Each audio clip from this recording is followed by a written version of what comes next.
Oi, gente, boa tarde. Hoje eu vou falar sobre o córtex. A gente falou sobre os conceitos gerais, falamos sobre o que seria a sensação somática em relação ao tato, como funciona a sensação somática em relação à temperatura, à dor. E agora eu vou falar do córtex cerebral, né, que é os neurônios, ou melhor, as sinapses, os estímulos vão tudo para a região do córtex do cérebro, mais especificamente na região do córtex somatosensorial. E aqui, quando eu vou falar do córtex, eu vou falar sobre as suas áreas, né, que ele vai ter, que ele vai possuir, mas eu também vou falar sobre a memória, como funciona a memória e tudo mais, tá bom? Então vamos lá. O córtex, ele é a camada mais externa que a gente tem do cérebro, e é a camada que é constituída por substância cinzenta. Então, assim, o córtex, ele é responsável pelo processamento da consciência, é responsável pela fala, pelas suas tomadas de decisões, pela sua memória, pela fala, né, que eu havia falado, pela linguagem em si, pela sua emoção. Então, a função do córtex, o córtex está relacionado a justamente isso. O córtex, em conjunto com ele, vai ter uma região muito importante que é o nosso tálamo. E o tálamo ele fica ali na região do diencéfalo mesmo, né? A gente sabe que o encéfalo tem a sua divisão e o tálamo vai ficar no diencéfalo. O tálamo ele tem um papel fundamental, por quê? Porque ele atua como uma central de retransmissão. Lembra que eu havia falado que, por exemplo, na via coluna dorsal laminísco medial, as informações elas iam sair iam sair lá da parte da coluna dorsal, seguiriam lá para o núcleo cuneiforme, núcleo grácil, e neste, se eu não me engano, calma, deixa eu só relembrar. Estudei isso ontem e já tô com a cabeça voando já. Então tá localizado via coluna dorsal, leminisco medial, vai estar localizado, vai sair do gânglio dorsal, lá da medula espinhal, vai para a coluna dorsal, vai para o núcleo cuneiforme grácil, tem o segundo neurônio, este vai iniciar no núcleo grácil cuneiforme, vai fazer o cruzamento do lado oposto, lá na decussação das pirâmides, vai formar o leminisco medial. Aí inicia o terceiro neurônio, que vai se localizar lá no tálamo, né? A partir do tálamo, tanto que eu acho que a área 3 lá de Brodmann, que a gente fala que o tálamo é a primeira região que recebe as informações, e dessas informações, esse estímulo, no caso, o estímulo elétrico, vai lá para a região córtex somatosensorial, onde a gente realmente sente o tato, sente a nossa e tudo mais, sabe? Então, o tálamo, ele é uma região, assim, muito importante, porque ele vai atuar justamente como essa central de retransmissão. O tálamo, ele vai formar o sistema que a gente chama de sistema tálamo-cortical, que é o sistema responsável por manter o córtex excitado e funcional, sabe? Então, o sistema tálamo-cortical sai do tálamo e vai para o córtex cerebral, e ele é responsável, novamente, por manter o tálamo, o córtex excitado e funcional. Além disso, o nosso córtex, além dele ter aquelas áreas básicas, que é a área de visão, a área de audição, sabe? Por exemplo, assim, essas áreas novamente básicas, você vai ter áreas de associação. O que seriam essas áreas de associação? As áreas de associação, olha, até anotei aqui, ó, elas não vão receber estímulos sensoriais diretamente, né? Não recebem diretamente estímulos sensoriais, elas nem vão enviar também comandos motores. O que acontece? Elas vão receber essas informações, elas vão processar e integrar essas informações para você ter uma resposta sobre essas informações mais elaborada. Eu vou dar alguns exemplos aqui. Quais são, então, as principais áreas de associação que a gente tem? A área parieto, occipitotemporal, a área parieto, ou a área límbica e a área pré-frontal. A área parieto-occipito-temporal, ela é responsável, olha só, por integrar informações visuais, você vai ver, auditivas, você vai escutar, e somatosensoriais, você vai sentir. Essas três características, elas vão atuar em conjunto, tá? Vou dar um exemplo depois prático em relação sobre isso. Vai ter, então, no ato de você escutar, de você sentir, do ato de você ver, vai te dar uma capacidade de maior espaço, de, vamos dizer, a propriocepção aí dentro, né? Então, tem essa análise espacial maior e você vai ter um reconhecimento do seu corpo, a propriocepção. E é na área parieto-occipito-temporal que vai constituir essa área de Wernicke. Se eu não me engano, essa área parieto-occipito-temporal, ela vai ficar no giro pós-central. Deixa eu ver se eu acho aqui. Pera. Vendo aqui, é porque assim, a gente tem o nosso...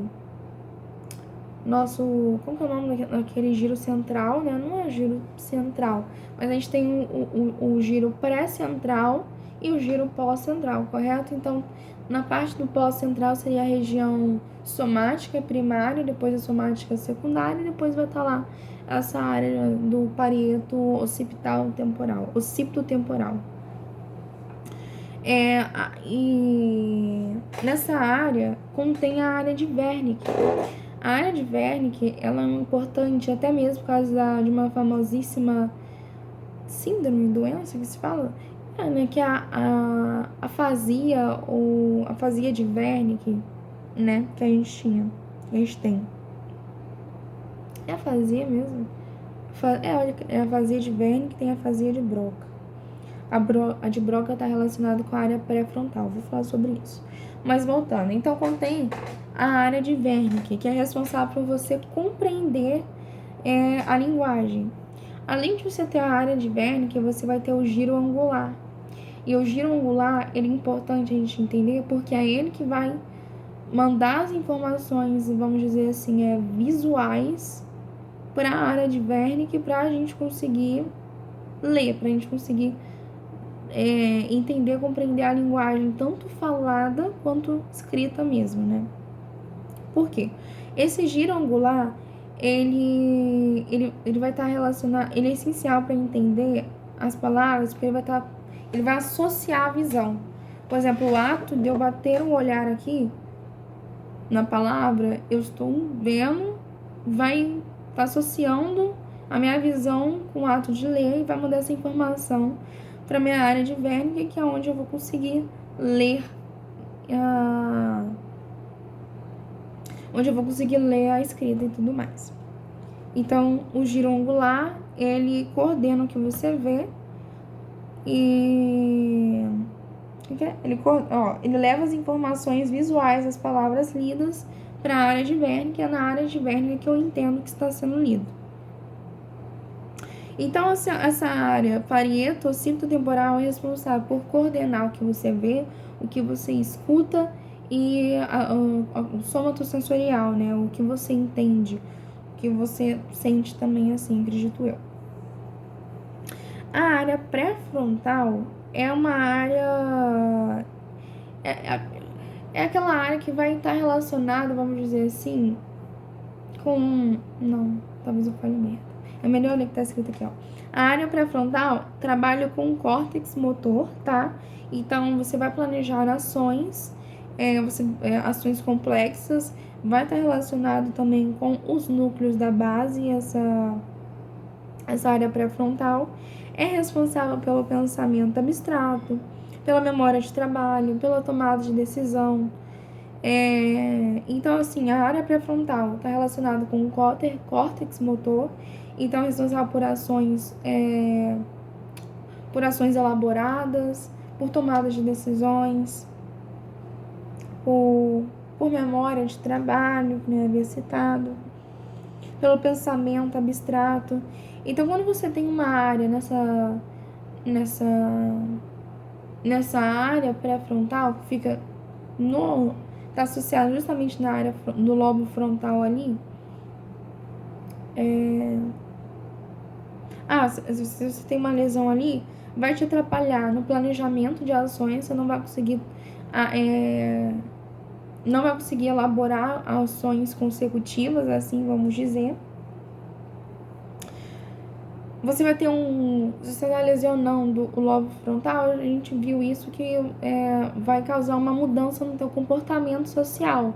Então, consequentemente, se tem uma lesão na área associada à pré-frontal, você vai ter uma mudança no comportamento social também.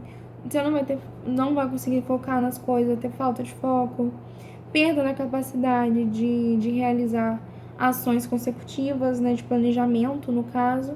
E aqui está relacionado com a área da broca, que é a formação da fala, que a gente vai... uma lesão vai causar afasia da broca, você não vai conseguir falar, né?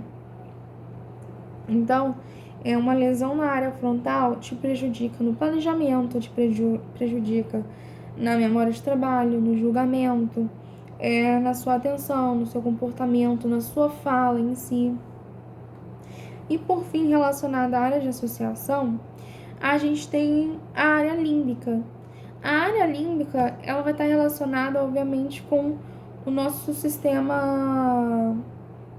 Está relacionado com a amígdala e com o hipocampo. Então, está relacionado com nossas emoções, com a nossa memória. Relacionado ao comportamento, emoção e motivação. Conectado ao hipotálamo e a amígdala, formando o sistema límbico que regula emoções e respostas fisiológicas. Cadê o exemplo prático que você falou, né, Clara, que você ia dar? Vamos lá. Você viu uma pessoa, viu sua amiga, viu sua mãe, dá um exemplo de sua mãe. Você viu sua mãe. A área parieto-occipital-temporal, ela que vai agir, ela que vai agir no ato de você ver, de você escutar e de você ter de você, como fala? De você... Não é compreender, cadê a palavra? Cadê a palavra específica? De você sentir, né? Sentir tudo aquilo. Apesar de não ser a área límbica, a área parieto-occipital-temporal faz com que você identifique quem é aquela pessoa, sua mãe. A área límbica vai atribuir essa emoção, o sentimento. Então, você sabe que a sua mãe, você gosta da sua mãe, você lembra dos momentos bons, você gosta da sua mãe, então você sorri diante daquilo. Então, você fica feliz em ver a sua mãe. Então, a área límbica atuando. E a área pré-frontal, em relação às ações, né, ações específicas, não, complexas, né, que eu havia citado. Então, você viu sua mãe, você ficou feliz, você vai cumprimentar a sua mãe com um abraço. Esse ato de cumprimentar, quem realiza isso é a área pré-frontal, sabe? Então, as áreas de associação são essas. A gente tem os hemisférios cerebrais. A gente tem o hemisfério cerebral dominante e o hemisfério cerebral não dominante. O dominante é cerca de 95% do hemisfério esquerdo, enquanto o não dominante é o direito. Na minha cabeça, eu até fiquei surpresa quando eu vi isso, porque na minha cabeça, o nosso lado dominante é o direito, não o esquerdo. E o hemisfério dominante, eu até pesquisei aqui só para ter certeza. Mas enfim, o hemisfério dominante, ele vai controlar a linguagem. Se ele controla a linguagem, ele vai estar controlando a área de Wernicke e a área da Broca. Novamente, Wernicke, através do giro angular, você consegue entender a linguagem, entender a escrita. A área da Broca é no ato de você falar mesmo. Então, lesões nessas áreas de associação vão prejudicar no ato de você falar e de você entender a linguagem escrita.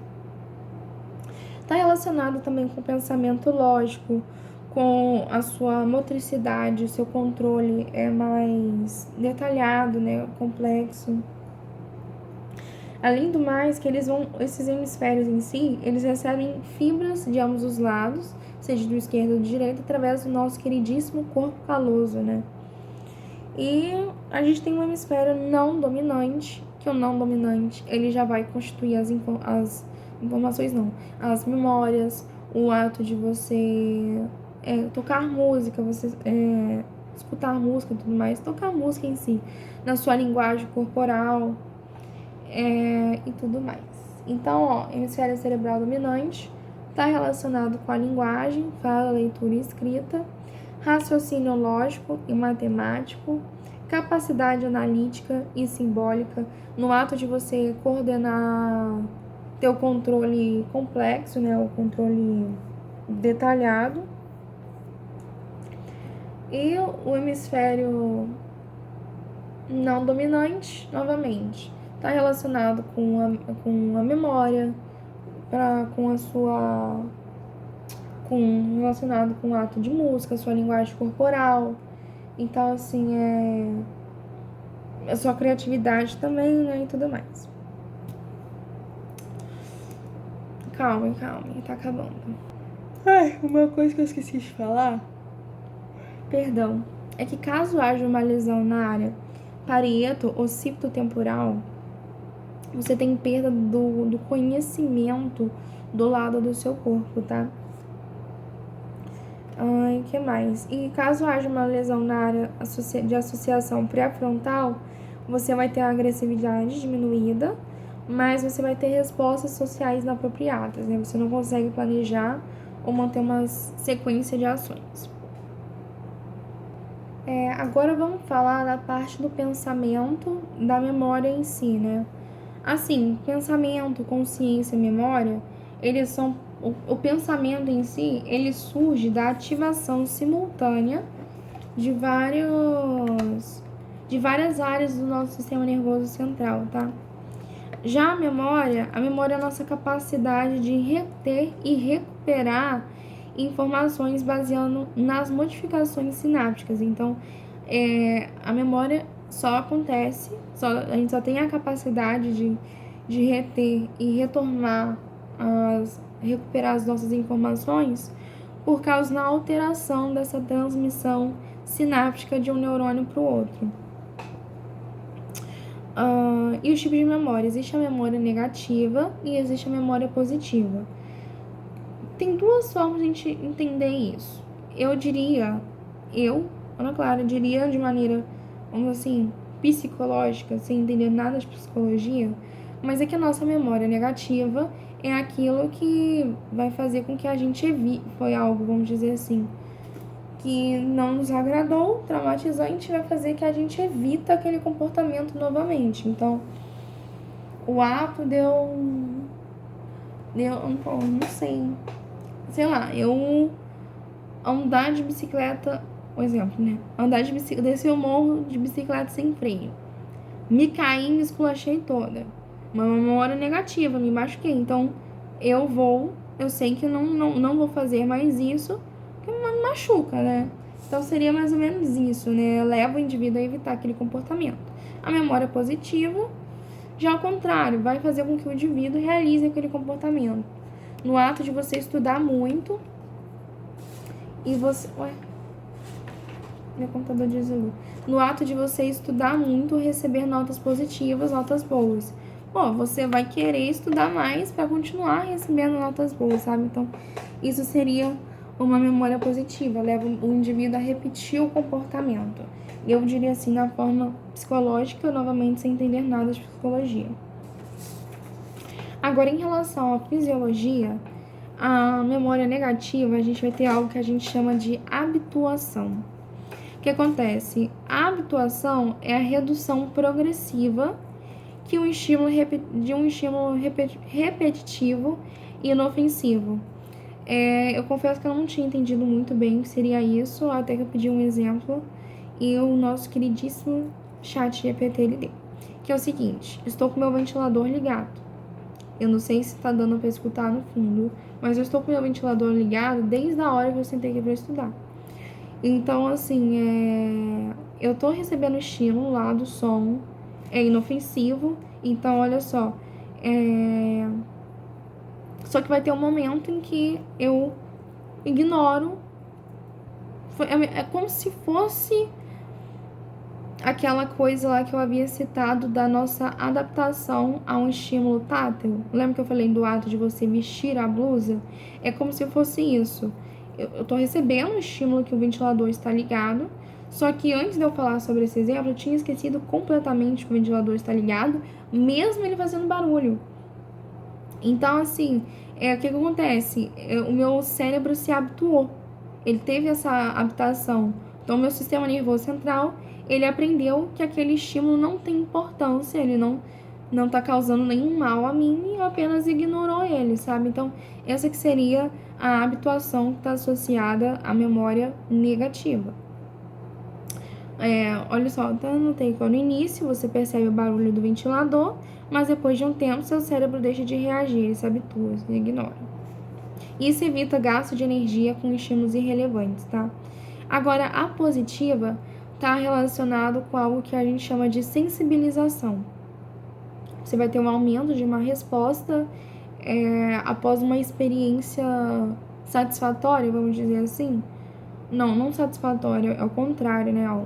É aumento da resposta ao indivíduo após uma experiência forte, dolorosa e positiva. É satisfatória. Então, tipo assim, seu sistema nervoso aprende que aquele estímulo merece atenção, novamente. Após você... Bom, um exemplo. Você levou um susto forte. Seus instintos, neste momento, depois do susto, eles vão ficar totalmente ativos, justamente para você não tomar um susto, sabe? Então, após levar um susto forte, pequenos ruídos, pequenos sons, pode te deixar mais alerta ou assustado. Seria mais ou menos isso, você realmente fica mais sensível. Então, essa parte de sensibilização está associado com a memória positiva, sabe? Então, a gente tem a classificação, tipo de memória. Memória negativa, o cérebro aprende a ignorar estímulos irrelevantes, que é a nossa habituação, né? Que a redução progressiva é um estímulo repetitivo e inofensivo. E a gente tem a memória positiva, que é o reforço de conexões úteis, a sensibilização, que é o ato de você estar com as suas... Como que é? Excitadas, não. Aumenta a resposta a um estímulo, né? Após uma experiência forte, negativa, dolorosa ou positiva. Me deu sede. Vamos lá. Classificação da memória. Continuando. A memória ela pode ser classificada em memória de curto prazo, prazo intermediário e longo prazo. O curto prazo não se sabe ainda como que funciona o mecanismo, tá? Mas o curto prazo é coisa de segundos e minutos. E está relacionado com a atividade elétrica contínua entre os neurônios, tá? Tanto que a gente chama de circuitos reverberantes. O mecanismo é desconhecido, então, curto prazo, segundos ou minutos, é uma atividade você vai ter atividade elétrica lá contínua, né, entre os neurônios. Circuito reverberante. A de prazo intermediário é de dias e semanas, que você vai ter já mudança nas estruturas, nas estruturas das sinapses em si. Então, curto prazo é o estímulo elétrico ali contínuo. Prazo intermediário, eu falei errado, do prazo intermediário, dias e semanas, já é as alterações químicas temporárias nas terminações sinápticas. Perdão. Ai, Senhor. A de longo prazo, que vai ser mudanças estruturais nas sinapses em si, né? Então, sim, então você vai ter mais vesículas, você vai ter mais terminações, mais detritos, seria isso, sabe? Essa de longo prazo. A de longo prazo pode durar anos ou se não a vida toda. Repetindo, então, curto prazo, segundos e minutos, é o estímulo contínuo entre os neurônios. Prazo intermediário, dias ou semanas, é uma mudança química, né? Você vai ter umas alterações químicas na sináptica em si, alterações químicas temporárias nas terminações sinápticas. E a de longo prazo, pode durar anos ou a vida toda, você vai ter mudança na estrutura das sinapses em si. Agora, nas terminações na memória intermediária, né, memória de prazo intermediário, a gente tem o que está relacionado com ela é a serotonina. Por quê? A serotonina, ela vai estimular uma substância que a gente chama de adenilciclase. A adenilciclase, ela vai ser estimulada e ela vai gerar o que a gente chama de AMPC cíclico. Esse AMPC cíclico, eu lembro dele só de fármaco, porque ele está relacionado com a ereção do pênis. Se eu for falar de fármaco, eu falo sobre isso. Então, assim, vai gerar um AMPC cíclico e esse vai bloquear os canais de cálcio. Se você bloquear os canais de cálcio, você vai estar prolongando o potencial de ação. Isso mantém a entrada de cálcio, não, gente, potássio, perdão. Ele bloqueia os canais de potássio, prolongando o potencial de ação. Isso vai manter a entrada de cálcio e vai aumentar a liberação dos neurotransmissores. O que vai resultar? Vai reforçar a sinapse e também vai criar uma memória mais forte, uma memória mais duradoura, sabe? Em relação à memória de curto prazo. Justamente por causa da serotonina. Então, novamente, a serotonina lá, de prazo intermediário, ela vai estimular essa adenilciclase, que vai ativar, vai gerar o AMPC cíclico. Este bloqueia os canais de potássio, prolongando o potencial de ação. Então, mais cálcio, vamos dizer assim, vai entrar. Isso mantém a entrada de cálcio. E aumenta a liberação do neurotransmissor. Então, vai prolongar a sinapse. Reforça a sinapse, criando uma memória forte e duradoura. E, por fim, não menos importante, a gente chama o que a gente chama de consolidação e o hipocampo. Tem uma frase que é ganho por uso, mas perda por desuso. Ou seja, quanto mais informação é repetida, mais forte se torna a conexão sináptica. Ou seja, o hipocampo, tanto que eu acho que foi meu professor mesmo que falou que a gente aprende por repetição, né? Foi repetição. Então, quanto mais informação repetida, mais forte se torna a conexão sináptica. O hipocampo ele é essencial para transformar a memória de curto prazo em de longo prazo. Então, uma lesão no hipocampo vai causar uma amnésia anterógrada. O que seria essa amnésia anterógrada? É a incapacidade de formar memórias novas. Só que além disso, existe a amnésia retrógrada, que você esquece tudo que aconteceu no passado, entendeu?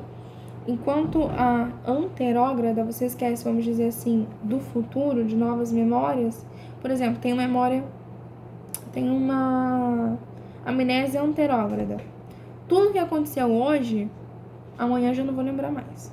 Agora, a amnésia retrógrada, sofri um acidente, tem com memória retrógrada do meu passado, de ontem, sofri um acidente hoje. Tudo que aconteceu ontem eu já não lembro mais, de ontem para trás, sabe? Seria mais ou menos isso. E o tálamo, ele participa da recuperação de memórias antigas, tá? Então, se você também tem uma lesão no hipocampo, mas com o tálamo, você vai ter essa amnésia retrógrada. E função do córtex é isso. Espero ter ajudado. Qualquer dúvida é só mandar mensagem no WhatsApp ou deixar nos comentários. Um grande beijo.